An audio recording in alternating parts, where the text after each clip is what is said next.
Le débat s'ouvre ce matin avec le bonheur de vous savoir nombreux connectés sur les www.esaetv.com. Mesdames et messieurs, sur le débat ce jour, nous parlerons de l'actualité des forces Cori pour un Bénin émergent et de la visite du président Boni Yayi à l'aéroport de Tourou. Le débat se fera ce matin entre M. Herbert Rouimbo, politologue. M. Rouimbo, bonjour. Bonjour Madame Léa. Et M. Hassani Assouma, critique politique. M. Assouma, bienvenue dans les studios de ESA TV. Bonjour Madame. Chers invités, nous allons démarrer tout de suite par cette actualité des forces Cori pour un Bénin émergent qui ont organisé une sortie politique. Pourquoi, selon vous, les forces Cori pour un Bénin émergent ont dénoncé l'orientation politique, économique et sociale du gouvernement actuel, M. Assouma? Non, mais c'est une option, c'est un parti politique, les forces Cori pour un Bénin émergent. Donc voilà, ils sont dans leur rôle. Et en tant qu'opposant, je crois quand même que c'est une bonne chose. Donc, à défaut d'avoir une opposition sérieuse, on a là une opposition de fait, et d'ailleurs une opposition de droit, parce que les FCBE ne pouvaient pas se retrouver dans une autre posture que celle qu'ils adoptent aujourd'hui. Donc voilà, pour la veille politique, ils sont les bienvenus. Nous les recevons.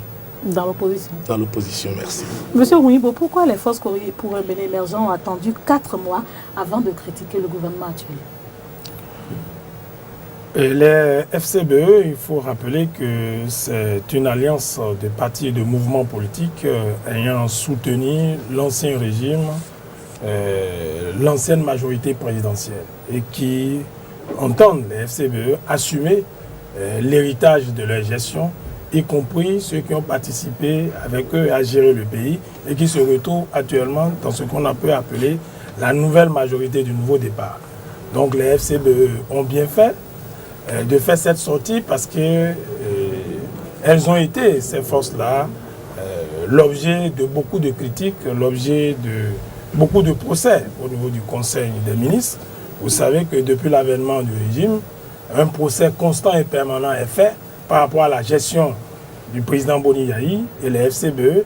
C'est d'abord le président Boni Yayi, ensuite les ministres qui ont été appelés à gérer le pays avec lui pendant 10 ans. Et donc, elles ont estimé nécessaire, n'est-ce pas, de se prononcer sur des sujets qui ont fait l'objet de polémiques, notamment la gestion des véhicules d'occasion, la question de la dette et la question de l'orientation, notamment les priorités liées à l'agriculture et donc au coton, notamment. Et donc, il était normal que ces FCBE puissent accuser ouvertement et par voie à mot couvert, c'était normal que dans la légitime défense, elles puissent sortir pour apporter un éclairage.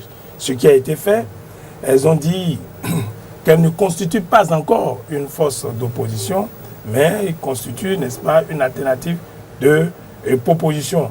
Et je note aussi que les FCBE entendent démontrer qu'elles constituent une force politique, en quoi l'ancien conseiller politique du président de la République, je veux parler de M. Amos Elébert, qui lance enfin un défi de ce que les FCBE constituent une force politique. Et on voit déjà en ligne de mire l'éventualité du référendum qui aura lieu incessamment l'année prochaine ou bien les mois à venir, et les législatives de 2 ans. Donc les FCBE préparent déjà les législatives et préparent aussi leur argumentaire dans le cadre, n'est-ce pas, de la consultation pour le référendum. Donc je pense que pour la vitalité de la démocratie, il était normal que des gens qui ont des députés à l'Assemblée nationale, qui ont des conseillers au niveau de nos communes et de nos municipalités, puissent porter une légitimité de parole, une vision autre que ce qui est proposé. Et là encore, nous n'avions pas encore l'orientation politique claire du président de la République, puisque en octobre, nous aurons une session budgétaire, et vous savez que le budget en tant qu'instrument de politique économique pourra décliner, n'est-ce pas, la vision du président et pourront se prononcer plus amplement et plus concrètement. Monsieur Assouma, on va aller pas à pas. Quand les forces Cori pour un Bénin émergent disent que le gouvernement actuel donne peu de place à la gouvernance, des conditions de vie et de travail des populations et s'acharne contre l'ancien régime avec des réformes inquiétantes pour l'association du coton, est-ce que vous pensez qu'ils sont réalistes? Non. excusez-moi, dans un autre débat, dans un autre forum, je dirais, qui plaisante, c'est des plaisantins. Faut pouvoir utiliser les mots justes pour désigner les choses telles qu'elles se présentent. Non, franchement, quoi, pour ma part, ayant vécu quand même dans ce pays, ayant été au fait des 10 ans de Yaya Boni, je trouve que s'il y en a qui devraient parler de ces sujets, c'est tout le monde sauf l'FCBE. Devant eux, avec leur complicité, un drame s'est joué dans ce pays. 10 ans de gabegie, 10 ans d'errement, 10 ans de choses Peut-on qu'on dire ne peut que pas c'est dire. l'hôpital qui se fout de la charité? Un peu plus que ça d'ailleurs. Parce que là, je ne vois pas qui est charité, qui est hôpital. Mais sérieusement, je crois que l'actuel gouvernement n'a fait que 4 mois. On n'a que 4 mois d'existence. Et en 4 mois déjà, on ne peut pas évaluer ses actions. Quoique, si par extraordinaire, on s'évertuait à faire l'exercice, je dis, c'est 4 mois de plénitude de pouvoir. Et c'est 4 mois de bonheur pour le peuple. Parce que le changement est radical, la rupture est totale. Ça se voit. Rien que, regardez, les deux premiers conseils des ministres de ce gouvernement ont réglé nombre de problèmes. Ces 2 conseils des ministres ont montré un autre visage de notre pays, ont montré que nous avons mieux que de vendre de la corruption, nous avons mieux que de vendre de l'oppression, de décisions hasardeuses. Non, il y a tellement de choses qui ont changé en 2 conseils, non seulement 2 conseils des ministres. Moi, je dis que c'est bien d'avoir une position d'opposant, parce qu'on en a besoin. Parce que non plus, je ne suis pas d'accord que tout le monde aujourd'hui veuille être rupturien, en griffe, si le mot devait exister. Parce que, en réalité, nous avons tous travaillé au Bénin et nous savons qui est qui. Si aujourd'hui le président Talon a la chance de nous montrer que ce n'est pas nos cadres qui étaient défaillants et que c'est le système en lui-même par sa tête qui était pourri, voilà, bienvenue. Pourquoi pas? Donc, que nos amis de FCBE se calment un peu, parce qu'il n'y a pas encore matière. Quand il y aura matière à critique, on sera les premiers, on va les accompagner au besoin. Mais pour l'instant, je crois que quand on a vécu tout ce que le peuple béninois a vécu tout ce temps, il n'y a pas encore matière à polémique, d'une part. Et d'autre part, je crois que les amis FCBE veulent nous distraire un peu. Oui, veulent nous distraire parce que nous avons vu la lutte de la coupe avec le nouveau gouvernement du président Talon. On a vu qu'il a choisi de rompre complètement avec toutes les mauvaises pratiques. Regardez, l'annulation des concours frauduleux. Les gens n'ont pas compris, les gens n'ont pas ils n'ont pas cru, ils ne s'y attendaient pas. Les gens n'ont pas cru que ça devait arriver. Et nous, on savait parce que tout homme qui a encore toutes ses facultés devrait savoir qu'un nouveau gouvernement, quel qu'il soit, ne ferait que ça. Il n'y a pas autre chose à faire. Mais ça a été fait. Bien qu'à un moment donné, on a cru que c'était un match amical entre Talon entre le président Talon et Yaya Boni. Ça s'est fait. Ça s'est fait, c'est arrivé. Donc, pour nous, nous pensons que nos amis de FCBE veulent nous distraire. Donc, faut même pas qu'on... C'est ça l'épiphénomène, c'est cette sortie-là. Parce qu'ils sont sortis sur rien du tout. Le seul couac considérable qu'ils ont pu évoquer, ça a été le déblocage de 500 millions dans le cadre, par exemple, de la campagne cotonnière. Non, pas dans la campagne, dans le cadre de la réforme de la commission Djogbenou. Écoutez, moi j'estime, sans casser les œufs, et moi j'estime que quand les gens vont travailler, il faut leur donner les moyens de travailler. Et c'est ça ce que... Pour les mettre à l'abri de la corruption. De la corruption. Pourquoi pas? Et il faut les motiver à donner le meilleur d'eux-mêmes. Puis c'est un travail intellectuel qu'ils ont fait. Donc j'ai entendu des critiques des membres du FCBE qui ont dit mais quel travail on a pu faire en 45 jours pour prétendre un bon travail de consultant. Vous travaillez pour 15 jours, vous avez 20, 30, 40 millions dans ce pays, dans ce même pays. Donc pourquoi est-ce qu'aujourd'hui, parce qu'il s'agit de réformes, on a envie de critiquer pour critiquer. Le président Talon a choisi Il faut payer le travail. Il a payé le travail. On est passé à autre chose. Et donc, c'est le seul argument que nos amis d'en face ont aujourd'hui et qu'ils brandissent. Mais bon, c'est un non-événement. Aujourd'hui, s'il faut faire le bilan des 4 mois, parce qu'encore que, moi j'estime que 4 mois, c'est pas suffisant pour faire un bilan. Hein, même pas un bilan à mi-parcours, parce que c'est même pas la moitié d'un exercice. Mais si vous devrez le faire. Si on doit faire un bilan, je pense que le monsieur a réussi à son mandat. C'est votre avis. Monsieur Ouibo, vous piaffez d'impatience, ce qui est normal. Est-ce que vous pensez également qu'il y a un acharnement contre l'ancien régime quand les FCBE font allusion à la répression des mouvements protestataires de certains étudiants, à la régression au niveau de l'activité portuaire? Est-ce que vous avez fait le même constat? Non, j'ai écouté avec beaucoup d'admiration, n'est-ce pas, avec beaucoup d'attention. Pas pour l'admiration, pour M. Assouma, qui est en train de faire croire qu'en 4 mois, le Bénin est devenu un Eldorado. Et c'est quoi votre avis? J'ai un avis contraire. Allez-y. Contraire par rapport aux indicateurs de la conjoncture nationale et internationale. Et vous savez très bien que les échanges commerciaux avec le Nigeria ont été sérieusement enrhumés du fait des mesures protectionnistes que le gouvernement de Buhari a décidé d'appliquer. C'est la faute du gouvernement talon? Non, on ne dit pas la faute. Il ne faut pas nier une morosité économique. Le chef de l'État ne l'a jamais nié. Mais M. Assouma semble nier ces faits-là. Et donc, en 4 mois, des choses ont été faites. Que la commission Djobounou, à laquelle je terminerai par l'AIC pour le coton, qui est quand même très important, parce qu'une des cultures de rente du pays, la commission, je suis désespérément légaliste. Et je pense que lui aussi, il ne vous l'a pas dit, il est juriste. Et je suis attaché au droit budgétaire. Suivant quel barème on a dépensé les 500 millions qui sont en fait des fonds publics.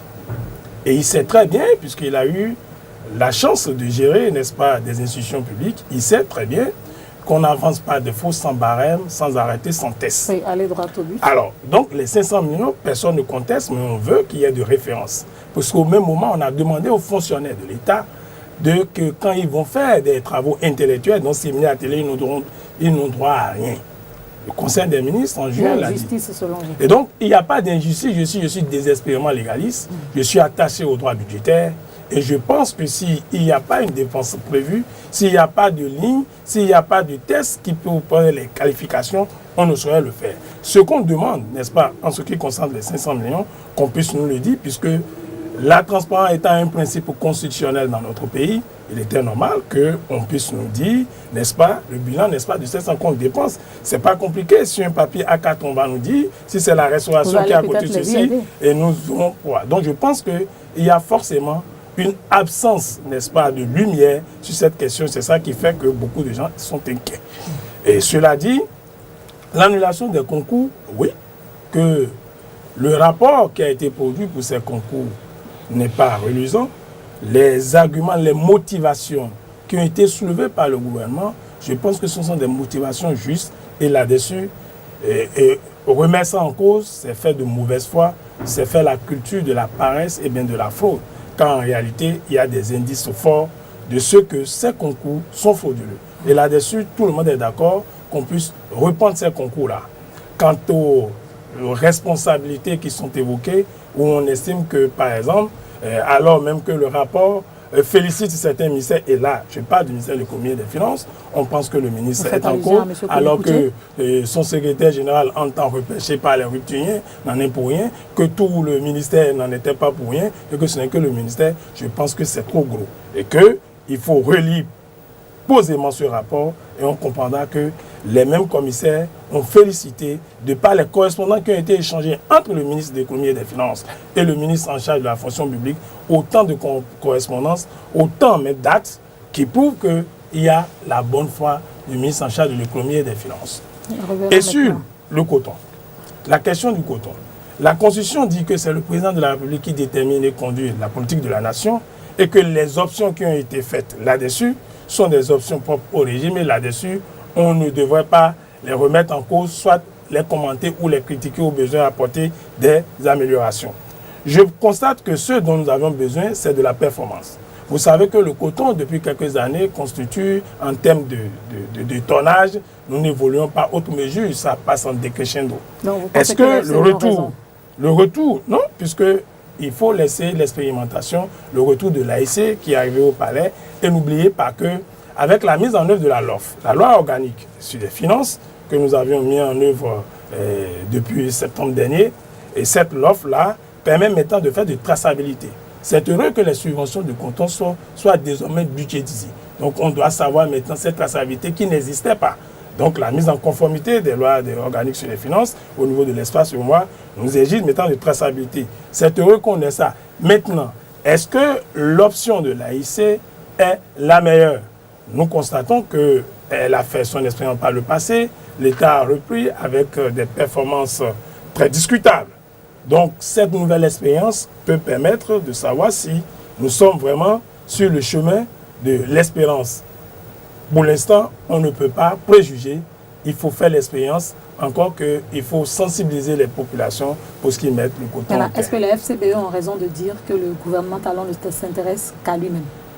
Puisque c'est le président de la République qui l'a dit lui-même, dans une interview accordée au Monde. Bien sûr. Donc, ils n'ont rien inventé et ils ont fait en réalité un décryptage. Est-ce que le conteste lui-même? Non, qui ne pense qu'à lui-même. Vous savez qu'un président de la République, quand il parle, il est un profond. Et pour moi, le philosophe, je peux vous dire que quand le président de la République dit qu'il a toujours pensé à lui-même, même s'il a dit dans un contexte précis, eh bien, on peut l'analyser, l'interpréter en termes de régime. Est-ce qu'a dit, et ça c'est une appréhension, je considère ça comme une appréhension, est-ce que le régime va tendre vers une oligarchie? Enrichissez-vous. C'est ça. Est-ce que c'est du capitalisme sauvage? Tout cela, nous verrons dans les actes. C'est une des questions que l'on doit se poser. Et je pense que le président, venant d'un milieu des affaires et d'un du privé, et il a même dit pendant longtemps qu'il gérera le pays comme une entreprise. Et donc, c'est inquiétant. Oui, c'est inquiétant. En termes, n'est-ce pas, de philosophie politique, on a des raisons d'avoir des appréhensions. Monsieur Assouma, on a des raisons d'avoir des appréhensions quand le chef de l'État dit qu'il ne pense qu'à lui-même, mais on sait également qu'à la fin du mandat, c'est lui qui rendra compte au peuple béninois. Est-ce qu'il a pour autant tort pour que les FCBE puissent en faire leur chou gras? Non, vous savez, quand on sort un test de son contexte, il devient prétexte. Et je crois que c'est surtout cela. Monsieur Ouimbo l'a reconnu tout à l'heure. Il a sorti dans un contexte donné qu'il ne faut pas aujourd'hui transposer. Mais avant de répondre à votre question, j'aimerais quand même rappeler à monsieur Ouimbo, qui est juriste comme moi, par ailleurs, qui a ce que nous appelons dans les finances publiques le collectif budgétaire. D'accord? Et que les 500 millions qui ont été décaissés pour le travail qui a été fait, qui est quand même un travail de grande qualité, au passage, ne peuvent pas être décaissés es nihilo. Ça ne peut pas venir du ciel. Ça vient certainement d'une ligne. Et avant de faire des affirmations, je crois, et je recommande d'ailleurs, qu'il faut aller à la source, au fait des choses pour savoir. Et vous devez savoir que le paiement de cette prime, je l'appelle comme ça, est intervenu avec un peu de retard.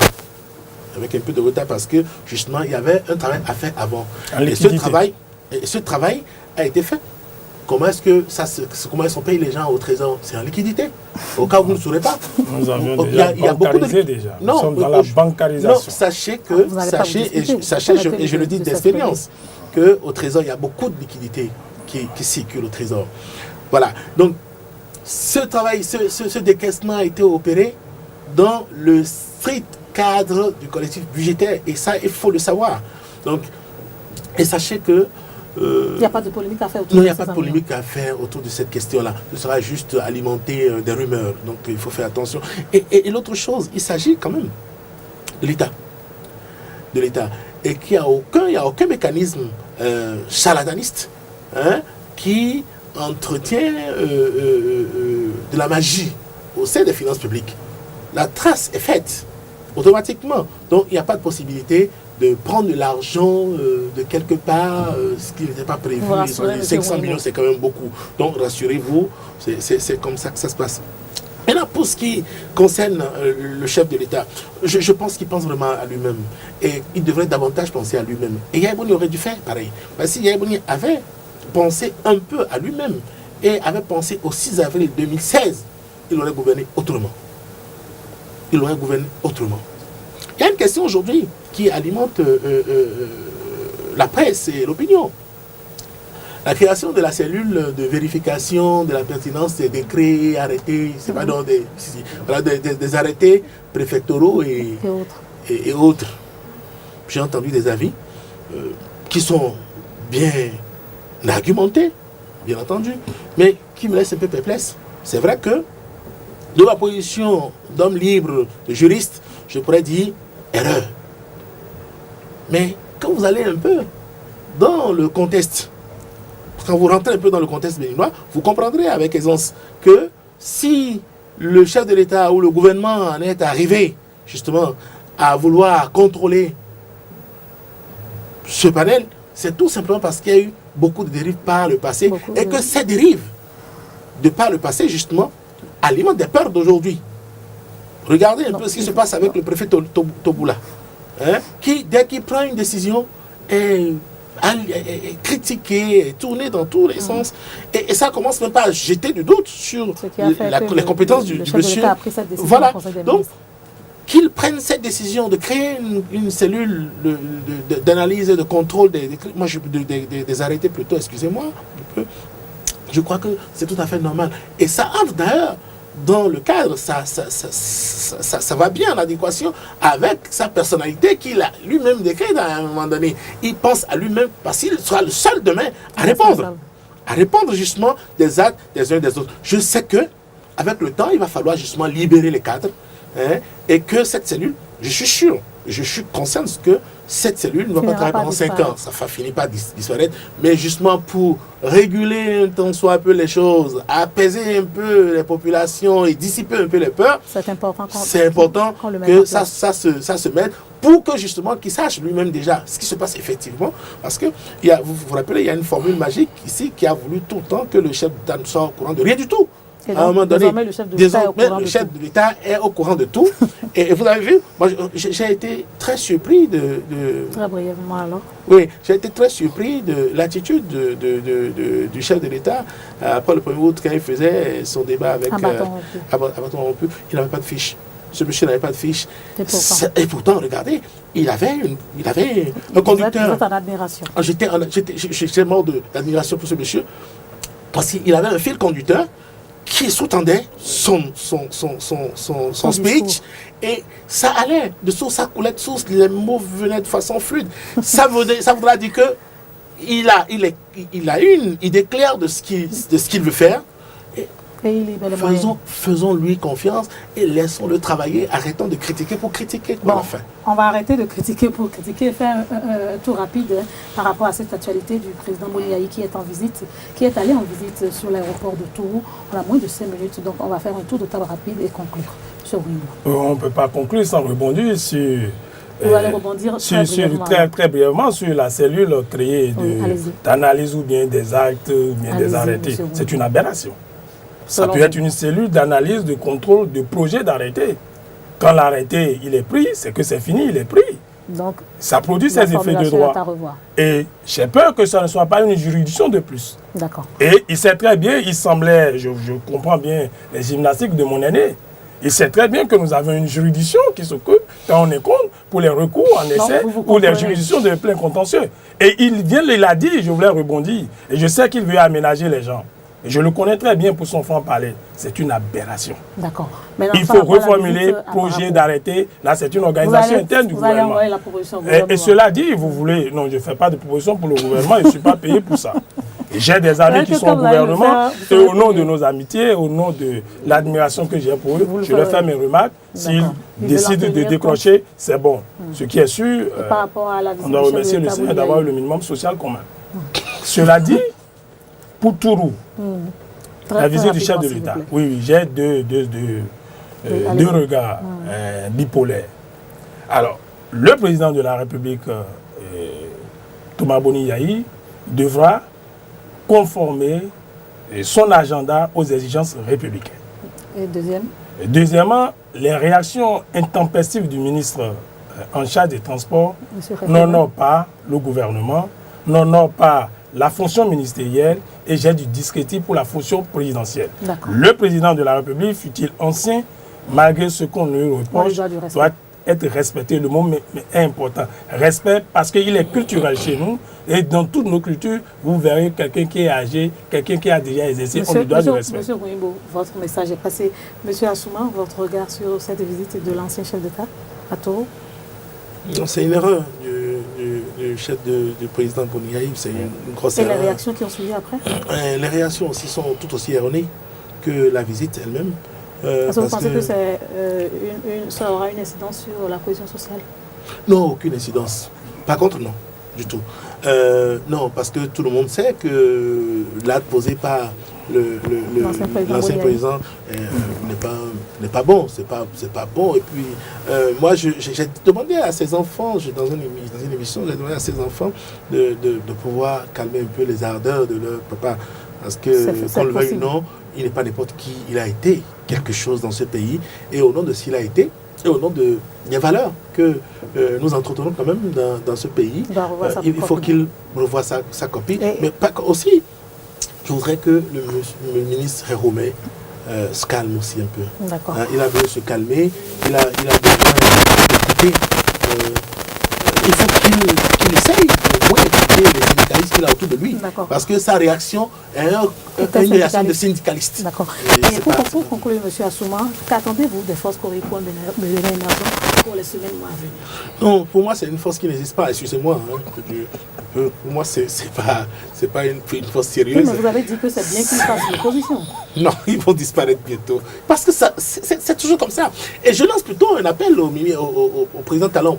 S'il commettait l'erreur de créer un parti, comme Kérékou a commis l'erreur de créer... Ce sera les mêmes fins. IBF. Yahi est venu seul. Il s'est senti tellement puissant, il s'est senti tellement politique qu'il a créé FCBE. S'il lui-même commettait l'erreur de créer un parti, nous allons combattre ce parti-là. Et puisque ce parti ne sera vraiment pas un parti, ce ne sera pas une partie basée sur une idéologie, ce sera un regroupement de personnes autour d'une personne qui détient un pouvoir. Les gens n'ont pas encore compris que dans notre pays, les hommes politiques ont échoué. Et c'est l'échec justement des hommes politiques qui a entraîné successivement l'arrivée au pouvoir des hommes providentiels. Monsieur Gouimbo, votre conclusion? Ma conclusion, c'est d'exprimer mon admiration à M. Hassani Assouma, que j'ai découvert. Oui, non, j'ai découvert l'intellectuel parce que vous n'êtes pas sur les mêmes fronts que nous. Et je pense que dans l'espace public... Pour nos internautes, votre conclusion, s'il vous plaît? Non, la conclusion, je vais reprendre la conclusion de M. Assouma pour demander à ce que la légalité soit au cœur. La FCB, oui, parlant de la légalité aussi. Nous avons un statut de l'opposition, nous avons des décrets d'application de l'opposition. Si les FCB veulent se muer en force d'opposition, il faut qu'elles empruntent les voies légales pour pouvoir animer cela. Maintenant, si elles veulent s'arc-bouter autour de la majorité, parce que vous savez, quand on vient de la majorité, quand on a géré le pouvoir pendant 10 ans, on est toujours nostalgique, n'est-ce pas, de ces bienfaits. Il va falloir, n'est-ce pas, que les FCBE puissent enfin entrer dans les oripeaux d'opposition politique, puisqu'elles sont représentées à l'Assemblée et dans nos conseils communaux. Mesdames et messieurs, nous sommes à la fin de votre émission Le Débat. Nous avons parlé de l'actualité politique des forces Cori pour un Bénin émergent. Vous avez écouté nos invités. C'est avec plaisir que nous avons été là. D'ici là, prenez soin de vous. Merci à toute l'équipe technique. À très bientôt.